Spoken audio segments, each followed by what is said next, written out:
Fishing work is often thought to be a male-dominated group, but the reality is 50% of the global fisheries workforce are women.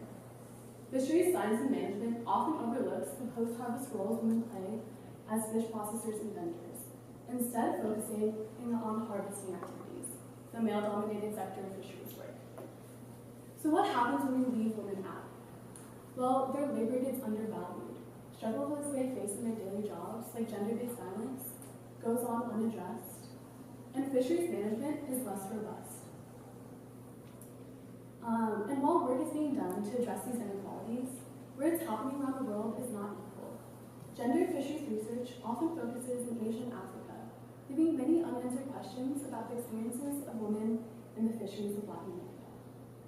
So this past summer, I lived in a small fishing town in Guyana, a country on Latin America's North Atlantic coast. I lived along the Berbice River, an estuary rich in fish, and interviewed women at markets to understand the struggles they face and how they envision a more promising future. In Guyana, while some women do fish, the majority work as fish processors and vendors. And they have practiced the fishing trade their whole lives, but the fishing industry they've always known is changing dramatically. Poor management practices, coupled with climate change impacts, are lowering fish populations and raising the price of fish.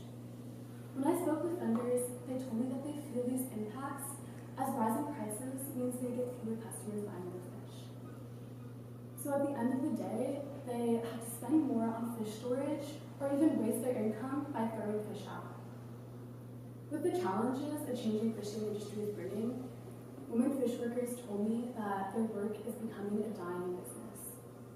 And seeing the day-to-day struggles of these women, it became even more disappointing to see that Guyana's Fisheries Management Agency funnels all of its funds into aquaculture and harvesting activities, the male-dominated sector of its fishery. Unfortunately, this exclusion shows that, like women in other regions of the world, their livelihoods and the importance of them have been made invisible. And despite the hardships these changes are bringing, women are coping with the changing fishing industry by diversifying their livelihoods and leaning on their community networks. So what we can learn from these Guyanese women is that although they are resilient, they should not have to cope without support. Neglecting their livelihoods puts both these women and Guyanese people's access to fresh and nutritious seafood at risk. With the uncertain state fisheries are in, both in Guyana and globally, fisheries management agencies cannot afford to exclude the critical needs and voices of the women working tirelessly to feed their communities.